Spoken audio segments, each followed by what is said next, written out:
All right. Welcome to another episode of Virtual Coffee with Ashish. Can't believe we are episode 9 now.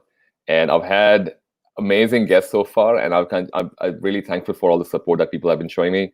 We've grown to a community of 1,000 people, which is scary, at the same time amazing. So for people who are seeing this for the first time, I guess Virtual Coffee for Ashish it's almost like an extension of what I used to do when I was meeting people in person. I started the Cloud Security podcast in January, and that's been doing really well, where this becomes available as an audio. This show is basically me trying to meet with different interesting people who are either on LinkedIn, online.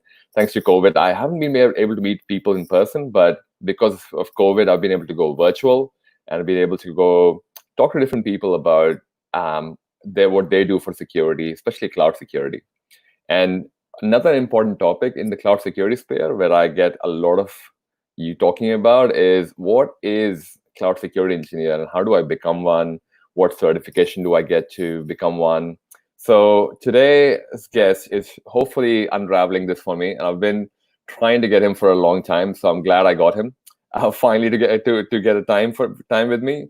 So without further ado, I'm gonna bring in Chris on. Hey, welcome, Chris. Thank you. Thank you for having me. Awesome. I'd love to have you here, man. I'm glad it took a time, but I'm here, and you're here as well. So we made it happen. And just to make it the right team for the show, I have my coffee. Yep. Same here. Cheers, man. Now, Chris, you're here the first time, and if anyone looks on your profile, CISSP, Cloud Security Engineer, Cybersecurity Professor, and the list keeps going on. So I'm not gonna, do injustice to your description. But for people who haven't heard of you before, who is Chris Hughes?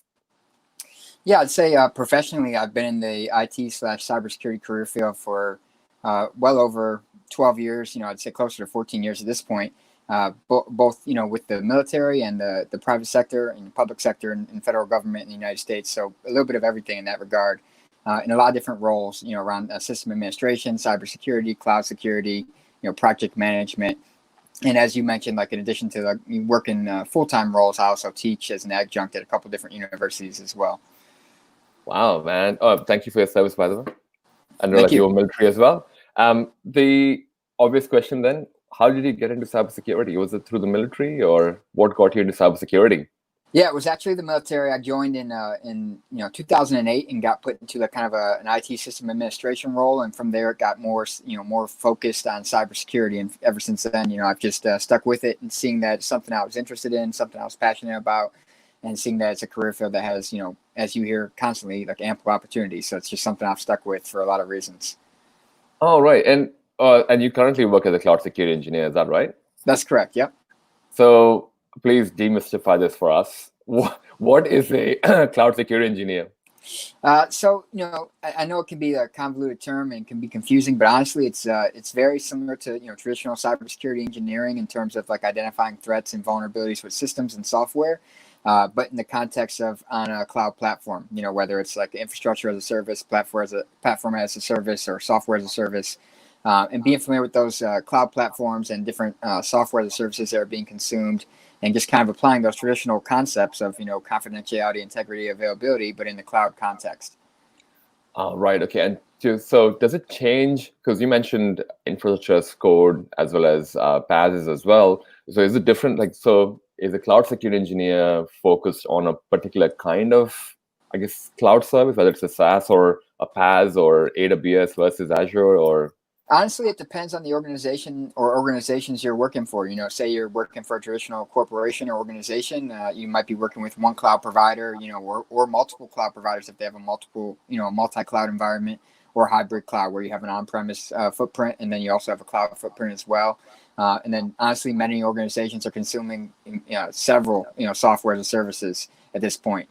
So you're securing those and kind of vetting those to see if you want to integrate with them and send data to them, and vice versa, let them into your environment possibly. There's a lot to it. All right. And so what's your focus been since you've been in this role, I guess? So initially, I've been in this kind of cloud security centric role for 5 years now. I first started off with the military when I was working with the Navy and a health agency here in the United States, and kind of it was more compliance focused, like trying to take systems and move them into the cloud, but being compliant with like federal U.S. Regulations and Department of Defense regulations, things like that. But then I got more interested in the technical aspect, and kind of from that, pivoted into more of a technical role, working as a cloud security engineer and cloud security consultant. Helping configure platforms and helping organizations safeguard data, analyze what services they want to use, and kind of help them modernize their infrastructure in a secure way. Oh, and to your point, so it sounds like you had a mix of compliance, you had a mix of not just compliance, but you had a mix of engineering aspects as well. So with the experience that you've had, and we have a few students in the mix as well, and some people who are transitioning into cybersecurity. Some of them have been sysadmins for traditional infrastructure for a long time. Some of them are developers. And the one of the questions I get is, I guess the title as well, how do I become a cloud security engineer? Do I get a certificate, or how do I go about approaching this? So anyone who's listening from that perspective, what's your experience been? I know you have a lot of certificates for people to check out your LinkedIn profile. And you're a professor as well. So probably from that perspective, you can give that insight into how would you ask anyone to prepare to get into a cloud security field, a cloud security engineering field? So there's a lot of, different angles you want to look at it, like potentially look at the industry you're in and seeing like, what cloud service provider or providers are the most prevalent, in that career field. Like say you're working in healthcare or, federal government or, or banking, those kind of things, and see what kind of cloud service providers are most prevalent. And then start to focus on, I'd recommend focusing on one, with the big three being obviously Amazon, Azure, and GCP. Focus on, one of those initially to just get familiar with like, what is cloud computing?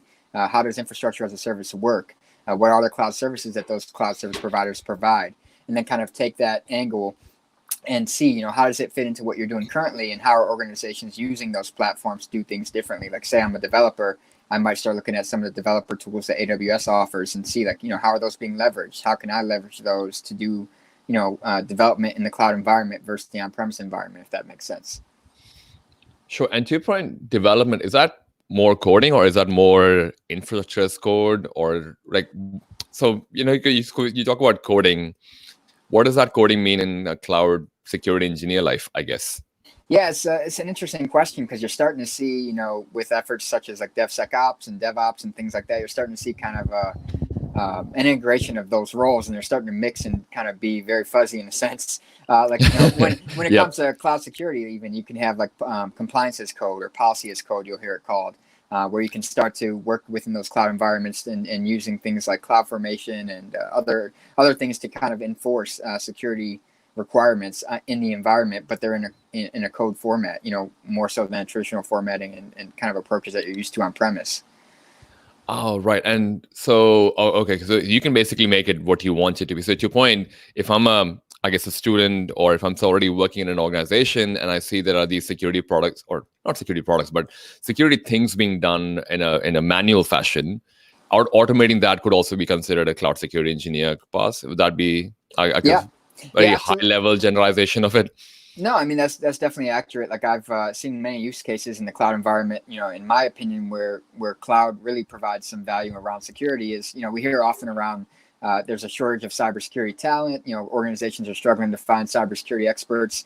So when you move to the cloud environment, you can have what's called event-driven security. So you can, things are triggered via API and things like that. You can have actions that occur that immediately set off kind of an automated incident response type scenario. And those can not only help, with having a shortfall of staff, but they can help you respond to and remediate and kind of contain an incident faster than you would traditionally. Oh, right. And is that where the whole threat and detection response kind of like area kind of just exploded? Yep. Everyone, it's just event-driven security, and how do I guess, know the alert before I can do this or whatever? Is that kind of where it kind of came out from? Yeah, exactly. And then like if you look at, say like AWS, for example, they just released an updated AWS incident response security guide. And if you take a look at that, automation is kind of thread throughout that entire that white paper. And because, like I said, not only for like shortfall of staff reasons and kind of augmenting staff from an automated perspective, but also just being able to respond quicker to an incident, identify an incident faster, contain it, and potentially remediate it. That's where cloud can really put you ahead of what you can do traditionally.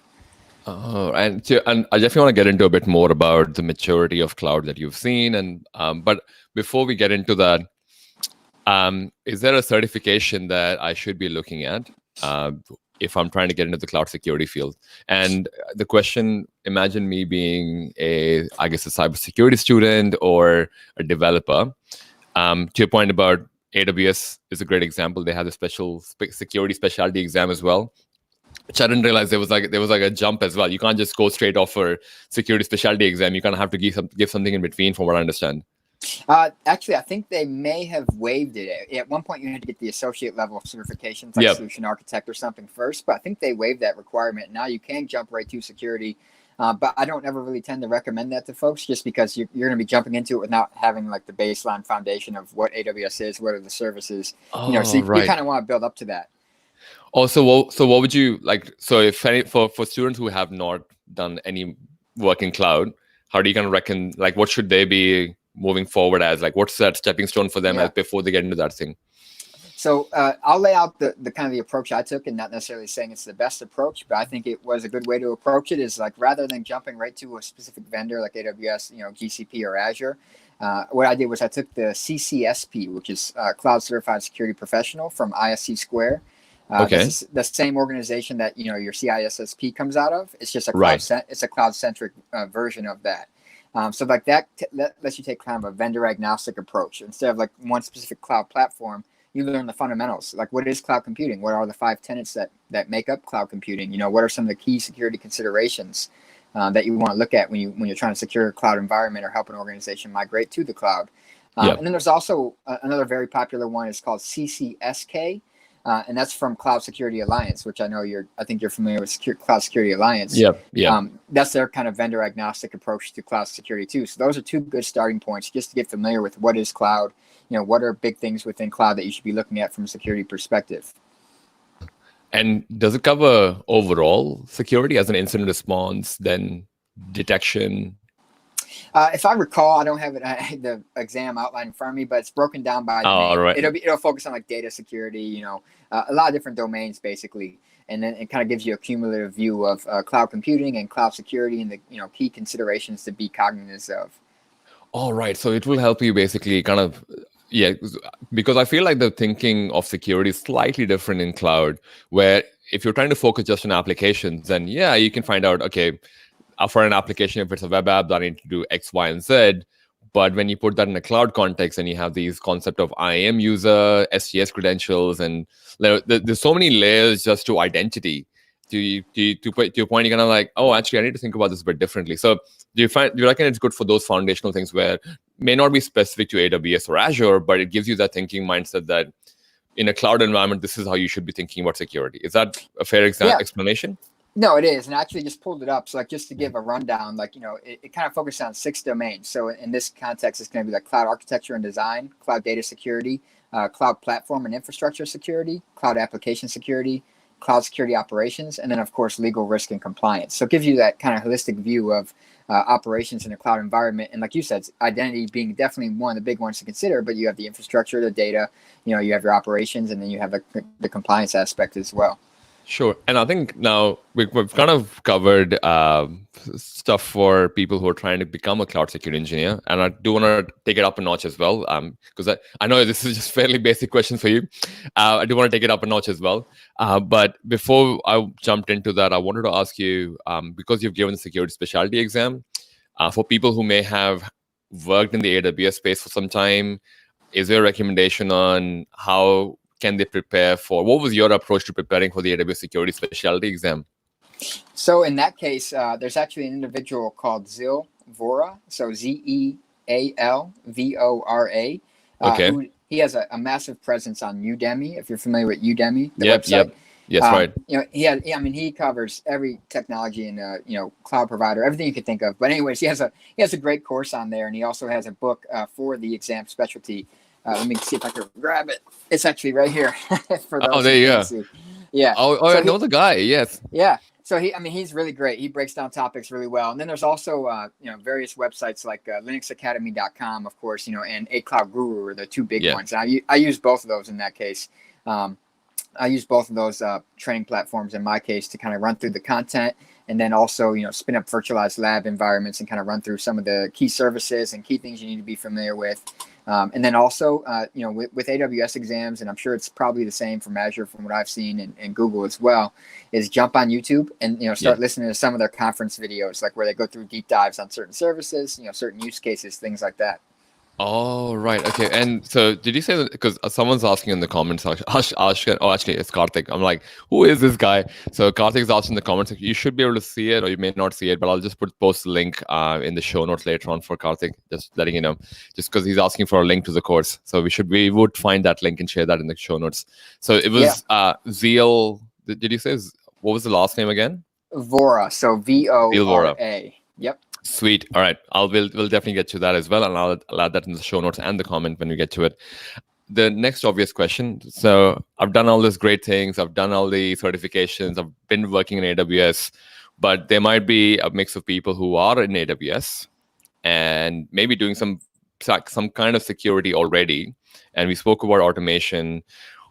What is kind of like the maturity level that you've kind of worked with in different, like what do you see as a basic foundational stuff that I have a small environment, I manage the cloud over there, and I want to have these basic boxes ticked off, right? Like, which you may consider as 101. And like, you should at least have CloudTrail turned on. Like, you should at least have external, like things like that. Do you have like it doesn't have to be like a full list.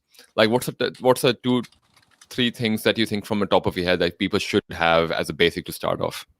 Yeah, I would say, like you touched on identity and IAM earlier. I say that's absolutely like a key critical piece that individuals need to get right. Who has access to the environment? What services do they have access to? What can they do within the environment? Are you given like a least permissive approach to the environment? Absolutely look at like encryption. Is your data encrypted? Who can access the keys? Do you have control of the keys, or does the cloud provider have control of those keys? And then obviously misconfigurations within the environment around like storage buckets and things like that. We see all the time, another AWS breach, and you look at how it occurred. It's an S3 bucket that we had public access enabled. So some of those things are some of the key considerations to definitely look at right out the gate. I mean, there's definitely much more than that, but those are some of the easiest things to look at. Not necessarily easiest, but some of the major things to consider and definitely take a look at right out the gate. All right, and to your point, it kind of makes sense as well from a perspective of identity being the new gateway into anything online now, right? Yeah, I mean, the way I've heard it phrased is, when you look at things like zero trust, like you'll hear people say identity is a new perimeter, and I like that perspective, right? Because you're kind of narrow things down to the identity, and every kind of request for access or to data or anything within the environment, you have to have that authorization approach, authorization process kind of occur each time. Yep. And to your point, it makes sense also from a perspective of because identity is a new new parameter. Do you have an opinion on single sign-on versus IAM users for AWS? So I've seen kind of environments do both. I think as you mentioned, like a small environment, I've seen small environments tend to use like traditional IAM. For users and things like that, users, groups, roles. But then as you get into the enterprise environments, they definitely tend to have more of a traditional like Active Directory, kind of have that federated identity between on-premise and cloud environments and using a single sign-on. So I think it really just depends on the organization and their maturity and that kind of their size, to be honest. Oh, right. And I just have another question from Yash over here. He's asking, did the AWS SAA, which is I'm assuming is a secure solution architect associate, I think, worked a bit with few AWS services. Now he's planning to go into security aspects of cloud as well. So, what is your thought on the associate exam as well? Because I think you've sat that exam, right? Solutions. Yeah. And because is that a good foundational one to get used to AWS services so you can start building on, say, you mentioned identity? Yeah, I think that tends to be the most popular Amazon certification. Both from like a learning perspective and then from an employment perspective. If you search online, that's going to be definitely the hottest one that comes up the most often. And it helps you get familiar with like the wide breadth of services that AWS offers, and then kind of how architectures work in the cloud environment in AWS. But with that said, like, we did talk about like sysadmins and developers. That's where you have the other associate exams like sysops and developer that I've taken as well. And those kind of, those kind of point you more in a different direction based on the kind of the role you'll be performing within the environment, where your background is and what your interests are. Oh, right. Okay. And to switch back onto the advanced level, I know we're switching back and forth. We've kind of spoken about certification. We've spoken about identity. And in terms of the platform, as in, because people have single accounts, people have multiple accounts, enterprise have hundreds of accounts. In terms of maturity that you've seen, how have you seen that vary? Like, what is considered like an advanced cloud environment for you? Like something that you've worked for, or you're working on, or working towards. What does that look like for you? And what do you see as, maybe let's just start with the advanced, and we'll come back notch up. I can bring it back down to earth, I guess, after that. Yeah, absolutely. So, from what I've seen, in more advanced environments that are more mature, kind of bigger organizations who kind of have their footing within the AWS and cloud environment, they definitely have a multi-account approach to the environment, with best practices, like say having a security account where you're funneling your logs to and limiting access to that to only certain individuals. And then maybe you have different accounts based on the environments, dev, prod, things like that. And then also maybe different accounts for different business units. And then from there, you kind of have that aggregated spend visibility. You use AWS organizations, to see kind of what you're spending as an organization. But there's also security value of using AWS organizations where you can like kind of aggregate the groups all underneath one hierarchy, and then apply like what's called service control policies across the different accounts to control who can use what, who can do what within the environment. So it's a great way to kind of govern those big multi-account environments, basically. Oh, sweet. And again, taking another level. Now, I've set up the security account. I've also set up organization. I've also set up SCPs. Now we've flicked over to operation. We've done implementation. We're doing operation. What's the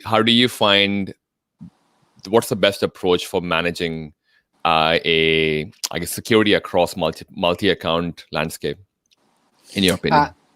So typically, like I said, you're going to have like your AWS organizations in place, your service control policies.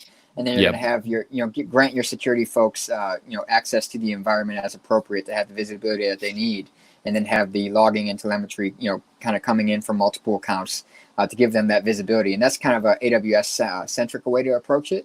But there's also, third-party tools that you can begin to use that, I see a lot of organizations using things such as Cloud Checker and some of those other popular tools to kind of get that governed, wide visibility approach to their environment. All right. It's like a third-party tool that for that threat response perspective.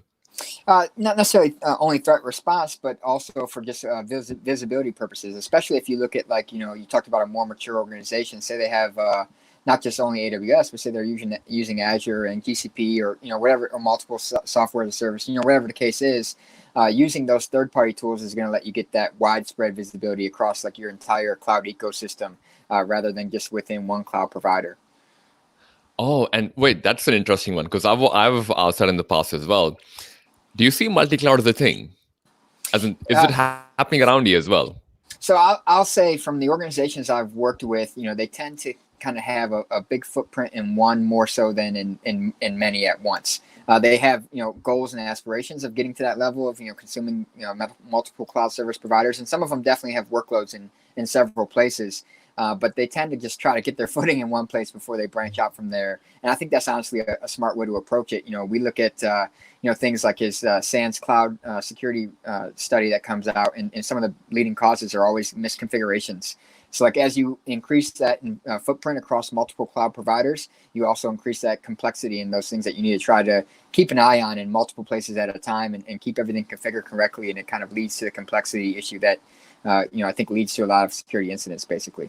Oh, and my pet peeve with compliance or configuration management is the fact that the auto remediation part, which is kind of like the next level of maturity, like it's easy for us to go find a third-party tool, put it in. Next thing you know, I've got a dedicated person looking at this probably, and if it's like 100+ AWS account, someone has to just be on it 24/7. Is that how you see it done in mature organizations? Curious to know your example in terms of how do mature organizations approach say, drift from compliance in cloud?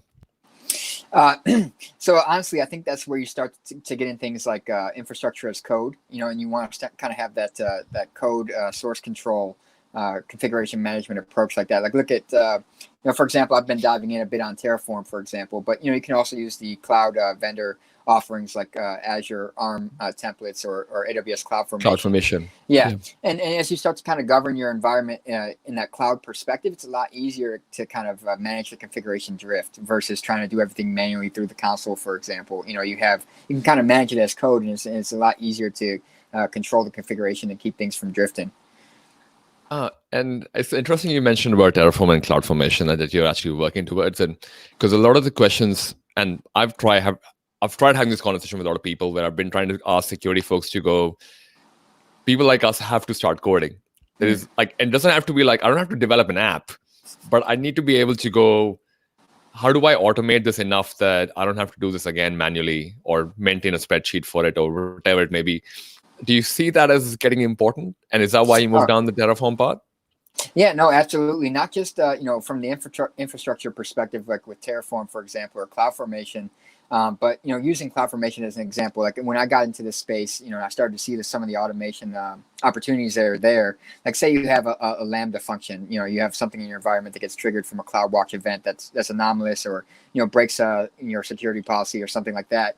And you want to take an automated response to that. Well, you need to be able to have a function or something that can take action like Lambda, and then you're going to have to write some code.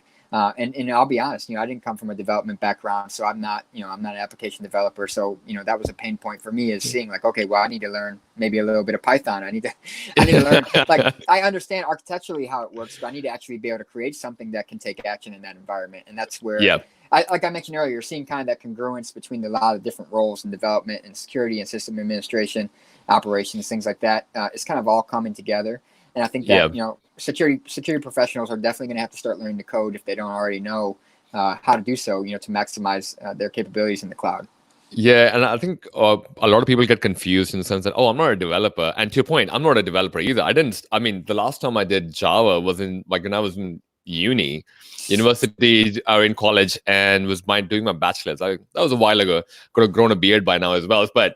And I don't consider myself, like, I used to be one of those guys who would copy paste from stackoverflow.com, and hopefully that works. And I definitely don't want to bring that code onto like a production environment. So I kind of always ask people that, to your point, you don't have to be an application developer. You just need to have enough of a coding experience to see, I guess, or write a minimum script, I guess, or to your point, write a Lambda function, which you can get another developer in your organization to review, I guess. But it's definitely becoming important. So if a student is listening to this, the Terraform, CloudFormation, do you have like a favorite, or are you exploring both at the moment? So I've definitely done my fair share of CloudFormation, from an AWS perspective, but knowing things are kind of moving towards that multi-cloud environment, that's where you start to look at kind of the vendor agnostic approach. And that's where, things like Terraform, for example, are very valuable because you're not tied to a single cloud provider. You can kind of provision and manage infrastructure across multiple environments with a single tool. And that's why I think Terraform is so popular. Oh, sweet. And I'm going to shift gears a bit as well. We kind of spoke about the kind of different maturity levels. One thing that I ask my guest, and I don't know what your opinion would be on this, but I'm curious, what's the most common cloud security myth or misconception you hear people talk go? Honestly, I definitely think it, ironically enough, we talked about how to get into cloud security. Ironically enough, the biggest misconception, I think, is with the shared responsibility model. People look to cloud and think that, I don't have to worry about that. The cloud service provider is doing that for me. And that's a big issue, because in a lot of cases, that's not the case. You need to be on top of, things yourself and understanding what you're responsible for, what they are and are not doing. And then in those cases, that's where folks get in trouble, is they, kind of assume that the cloud service provider is taking care of something and it's not being done. And, that's where things get left vulnerable. So do you see this happen across the clientele that you work with? Yeah, it's very honest. It's a very common issue, honestly. Like folks, they know a little bit of cloud or why it's enticing, why organizations are moving to it, but they don't truly thoroughly understand that shared responsibility model. And that's where a lot of oversight kind of occurs. Oh, so it's a bit of a gray area, and it's funny because some of the product companies that I've worked with as well, there's almost like a gray area there as well. Well, like, oh, I host my product on AWS, so it's their responsibility. But the customer who use the product, they're like, no, but I talk to you guys. I don't talk to AWS. So yeah, I know what you're talking about. It's really interesting with that dynamic as well. Yeah, especially when you start to, like you said, you get into like software as a service, for example, and you're using software as a service, and they say, well, we run on AWS, and they kind of leave it at that, and it's like, well, we didn't know more than that. Like, how are you guys managing the infrastructure underneath this application? What is being done on your end and versus AWS's end? Like, you got to see the risks that are involved of consuming that service. Yep.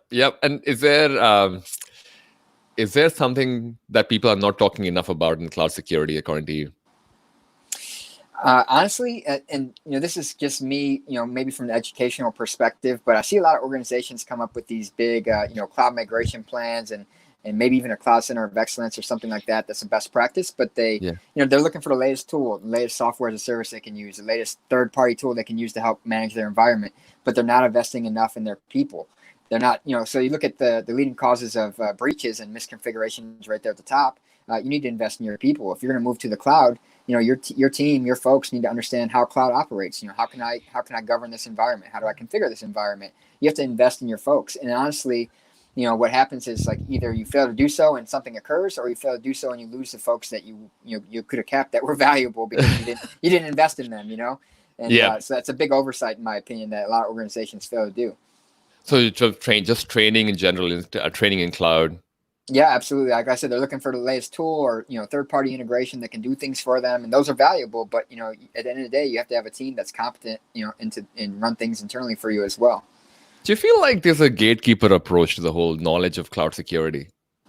I personally, I don't. Like I mentioned earlier, Linux Academy, A Cloud Guru, Udemy. There's just on and on and on. Like, I feel like there's this broad array of knowledge that's just out there for cheap or free in many cases. And you just got to be willing to go out there and either find it yourself or talk to the right people that will put you in the right direction. I kind of caught on cloud, and then I just started looking out there and see what kind of training providers are there. And I found myself in certain situations where, like, I was with an employer who, they aren't willing to invest in your professional development, your education. That's where you go out and see, like, well, what can I obtain? What can I learn? And you find out that it's very cheap in many cases to go out there and, kind of upskill yourself, Yeah. And most of those providers actually have a 30-day free trial as well. So you can actually use them for 30 days and go, I don't really like it. I'm going to move on to something else. But so there is that free option as well if people really want to just explore and not waste their money on it. But it's becomes, I feel like, because cloud security has not been, it's been there for some time. It's been there for plus 5-6 years now. It's not that old that people can actually have a gated approach. But it's that new as well, that new things keep adding up. Like, I think some of the comments over here, Yash has mentioned Ansible, Karthik's mentioned HashiCorp. Like, so many people have developed tools around cloud as well, to the point that you're not just learning cloud, but you have to kind of learn the tool, how to apply a tool, which is applicable and what is not applicable for your environment. There's so much complexity to it. And to your point, there's so much free resources for anyone who wants to pick it up. I love the answer that it is not. I didn't want to say it, but I'm glad you said it. So there is no gated approach, but at least we know for that for sure. Now, I just wanted to add on that. It is double-edged sword in the sense, like, everything is out there. You can kind of go out there and obtain and learn things yourself, but at the same time, it can be overwhelming. There's such a vast ecosystem of tools and vendors involved that it can be overwhelming for someone just starting out too. Oh yeah, actually that is true. Yeah, so for people who've kind of already started and been working kind of like you and I, where it's a bit like, oh, you kind of know what to trust and what not to trust. You kind of have like almost like a spam alert in your head, like, oh yeah, I don't want to care about that. So, do you find that you doing yourself as well, that you have that almost like a filter come up every time you see something that is bullshit? Yeah, absolutely. And, like there is the value of cloud that lets you kind of spin things up quickly. It's very cheap in that sense, but it also opens opportunities for folks to kind of go out there and use it as a business venture. Like, I'm going to start something and try to create some kind of training or some kind of tool for people to use. And so it's a vast system of folks trying to, utilize it for business purposes as well. And you got to be able to kind of sift through the BS, as you said, and see, what is valuable to me, what is relevant to me, what's actually going to benefit me. Yeah. No, cool, man. This was really interesting. I was able to kind of like explore a lot of the possibilities. We were able to talk about the pathway into cloud security engineer as well. I do want to switch over to almost like the fun round where we kind of go into a bit more about who is Chris. But is there something that you want to, I guess, touch upon? We spoke about what are people not talking about cloud security, but is there a theme that you see around yourself in the people who are trying to go get a job in cloud security? Is there something obvious that they're missing that you may have seen, like maybe people around you, especially now with COVID, I guess, because everyone's remote. I don't know how you're dealing with remote work, but we can get into that as well. Is there something that you feel people should, we spoke about the approach, do you reckon people should do something about the way they're approaching cloud security engineers? Like, what you gave a brief introduction on it earlier. You can go deeper. You kind of have chosen AWS. Is AWS a good, like, have you been happy with that AWS decision? And the reason I'm asking this is because everyone just wants like a straight, magic pill. And unfortunately, there is no magic pill. So AWS, Azure, GCP, is there a preference between the three that you would ask people to go for? Honestly, I look at the market, if from an employment perspective, like what's the largest used one, right? And it's going to be AWS in almost all cases, so I tend to stick with AWS just because it has the largest footprint, the largest adoption, and largest utilization by businesses. But the other two are definitely picking up steam, and so they're all valid, definitely to check out. And then, from an employment perspective, being able to cover a multi-cloud environment, that makes you even more versatile, more valuable from an employment perspective. I will add this. There's, for people just starting out, there can be a sense of imposter syndrome, if you're familiar with that term. Like maybe I don't belong here. Like and I feel that, even after as much as I've learned, like maybe I don't know enough, maybe I don't belong in this field, and it's just, you got to be willing to keep going, keep learning, and know that you're never going to know it all, and that not only you won't know it all, but most people you are encountering, they don't know it all either. You just got to be willing to continue to learn, and never get discouraged. Everyone's pretending to be like, I belong here. Yeah. And in their head, they're like shit scared, but they're like, oh my God. Yeah, you just gotta be willing to get out there and learn it, and just show that willingness to learn is like, that's a huge thing from an employment perspective. If you interview and they ask you something and you don't know it, just say, hey, I don't know, but I'm willing to go learn that. I'm willing to look it up and become proficient in that area. Yeah, and I think it's funny because people forget that actually cloud as a popular concept did not exist until like 5-6 years ago. Yep.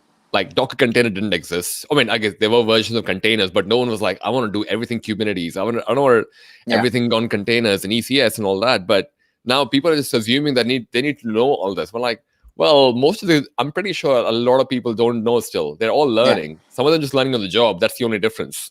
Yeah, and then you have a lot of organizations that are just trying to jump, from legacy approaches to doing things right to like containerization and Docker and Kubernetes and things like that. And that's where, sometimes that gets them in trouble because they don't have the staff in place to kind of manage that, or they don't even know how to utilize it or secure it. So yeah, it's not only from the employment and like as an individual, but organizationally, you have to have that knowledge too. Yep, 100%, man. All right, I'm gonna switch gears. We've been talking about a lot of technical things as well, so I'm gonna switch gears just to some fun questions. There's only 3. What do you spend most time on when you're not working on cloud or technology? So I have 3 kids, 6, 4, and 2, and they take up a lot of my time. But when I'm not doing the family thing, I'm pretty passionate about exercise. I exercise a lot, like 5-6 days a week, and I also do jujitsu 3-4 times a week as well. So. All right, dude, did you got the cauliflower ears yet, or you don't have them? I've had it, it's pretty gross, but I've had to drain it a couple times with like it's nasty. But so it's just you sit in front of the computer. I love technology. I love computers and things like that, cloud computing. But it's nice to get out there and physically move, sweat, exert yourself. It's just you don't get that when you're working with technology. Sweet. Now, my best friend is into jiu-jitsu as well, and I think I got into Muay Thai just because of that. But yeah, totally, combat sport is just very different. Unless you get hit punch on the face, suddenly it's like this is real. Like this is not a fun sport activity anymore. Yeah. Yep. The next question is, what is something that you're proud of but is not on your social media? I'd say it's my kids. I keep my LinkedIn, pretty professional. Like obviously, no personal life and politics and those kind of things. But like I said, I have a wife and 3 kids, and that's my primary goal, and that's why I've pursued cloud computing, just because the opportunities that can provide me and them. That's awesome. And final question: what's your favorite cuisine or restaurant that you can share? I'd say I'm a big barbecue fan, so I like any kind of barbecue food is right up my alley. Oh wait, what's your barbecue? So are you a barbecue person yourself? Like you barbecue meat quite well yourself? Yeah, no, I'm definitely not an aficionado in that sense, but like I can consume it quite well. Oh, sure, fair enough. After 5 days of workout, you probably need that Yeah, much, I guess. yeah, no, I can eat it quite well, not necessarily cook it quite well. Wait, is there a favorite place for you for barbecue meat, or is it just homemade barbecue that you enjoy?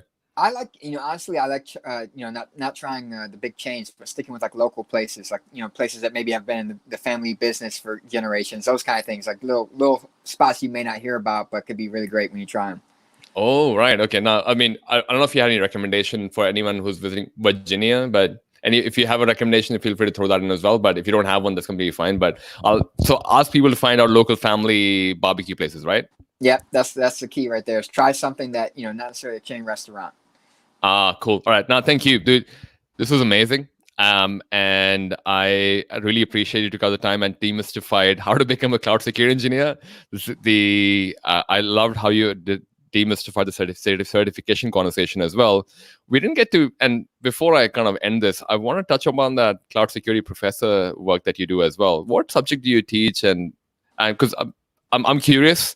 I'm sure people are as well, because we called you a professor. We didn't talk about the what do you do as a professor. We spoke about all your cloud security engineer amazingness, but we didn't touch on the cloud cybersecurity professor. So what do you teach in cybersecurity?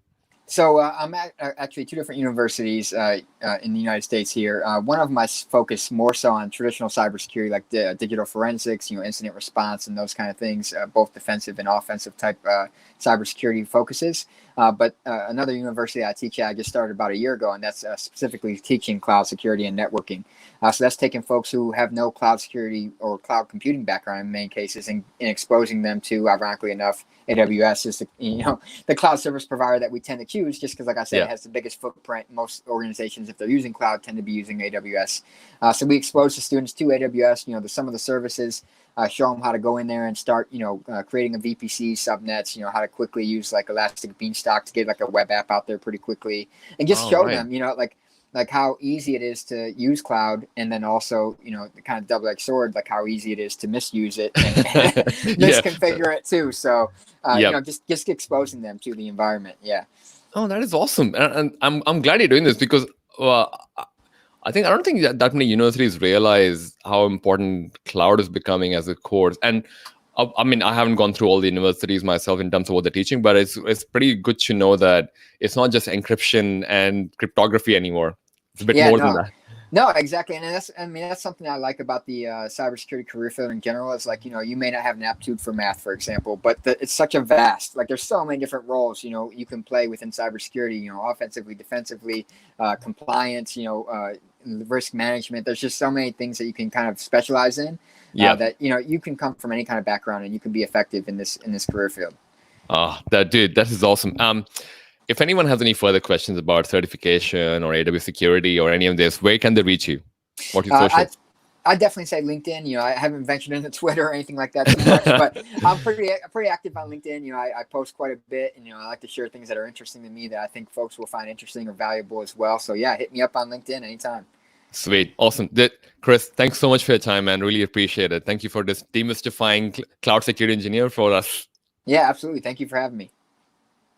All right. I'm going to end the broadcast. Thank you. All right. Take care.